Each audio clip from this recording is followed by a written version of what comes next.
Sudah pulang, dia dengar itu sendalnya orang pulang. Lalu apa? Fa'atahu malakan. Datang dua orang malaikat. Subhanallah. Yajlisanihi. Dua malaikat itu duduk di samping dia. Fayakulan. Malaikat itu nanya. Ini yang disebut dengan nama fitnah kubur. Apa itu? Pertanyaan kuburan. Apa pertanyaannya? Man rabbuk? Siapa Tuhanmu? Dia jawab, Rabbi Allah. Wa ma dinuk? Apa agamamu? Dia jawab, dini al-Islam. Agamaku Islam. Ditanya yang ketiga, wa ma hadzal rajulul ladzi bu'itsa fik? Siapa laki-laki yang diutus kepadamu? Dia menjawab, Muhammad Rasulullah sallallahu alaihi wasallam. Kamu tahu dari mana kalau Muhammad itu Rasulullah? Dia jawab, qara'tu kitabak fa'amantu bihi wa saddaqtu.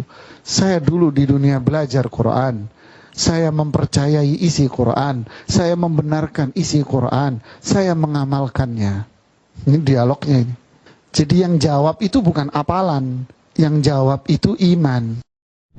Pentingnya mempelajari salah satu usul, mengenal Allah, mengenal agamanya Islam, dan mengenal nabinya Muhammad sallallahu alaihi wa ala alihi wasallam. Inilah ilmu yang paling mendasar dalam Islam. Kenapa? Karena inilah ujian yang akan diberikan kepada setiap hamba di alam kubur, agar kita dapat menjawab pertanyaan malaikat mungkar dan nakir. Itulah kunci keselamatan kita. Dalam hadis yang diriwayatkan At-Tirmidzi dari sahabat yang mulia Utsman bin Affan radhiyallahu anhu, Rasulullah sallallahu alaihi wasallam bersabda, "Innal qabra awwalu manazilil akhirah, faman naja minhu fama ba'dahu aisaru minhu, wa man lam yanju minhu fama ba'dahu ashaddu minhu." Sesungguhnya kuburan itu adalah persinggahan yang pertama di perjalanan negeri akhirat. Barang siapa yang selamat padanya, perjalanan berikutnya lebih mudah. Dan barang siapa yang tidak selamat padanya, perjalanan berikutnya lebih berat. Kemudian Nabi SAW bersabda, "Fama ra'aitu manzaran qattu illa wal qabru afdha minhu." Tidaklah aku melihat suatu pemandangan yang mengerikan kecuali kuburan jauh lebih mengerikan darinya. Maka orang yang selamat adalah yang bisa menjawab pertanyaan malaikat mungkar dan nakir. 3 pertanyaan. Man rabbuka? Yang pertama, siapa Rabbmu? Wa madinuka? Yang kedua,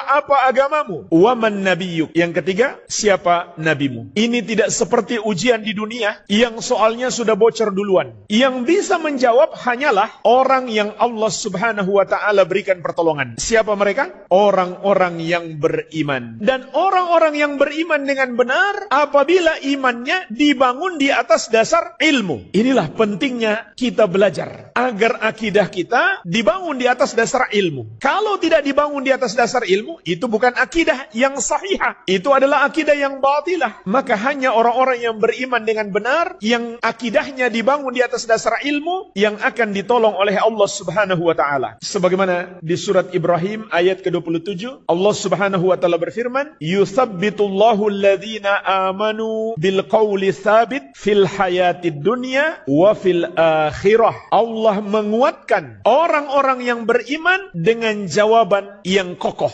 Jawaban yang benar di kehidupan dunia dan di akhirat. Di kehidupan dunia maksudnya mereka dikokohkan di atas kalimat la ilaha illallah sampai akhir hayat. Sedangkan maksud kehidupan akhirat adalah mereka bisa menjawab pertanyaan malaikat mungkar dan nakir di alam kubur. Ini makna ayat. Allah menguatkan orang-orang yang beriman sehingga mereka bisa menjawab pertanyaan malaikat mungkar dan nakir. Sehingga mereka mengatakan, Rabbi Allah wa dinil Islam wa nabiyyi Muhammad sallallahu alaihi wasallam. Robku adalah Allah, agamaku adalah Islam, dan nabiku adalah Muhammad sallallahu alaihi wasallam. Inilah jemaah sekalian pentingnya kita belajar agar akidah kita dibangun di atas dasar ilmu, sehingga akidah kita menjadi akidah yang benar, maka iman kita pun diterima oleh Allah Subhanahu wa taala, lalu Allah memberikan pertolongan kepada kita untuk menjawab pertanyaan malaikat mungkar dan nakir. Kalau seseorang bisa menjawabnya, maka dia akan mendapatkan nikmat kubur dan kuburannya dilapangkan sejauh matanya memandang. Tapi sebaliknya, orang yang tidak bisa menjawab, kuburannya disempitkan sampai tulang-tulang rusuknya beradu.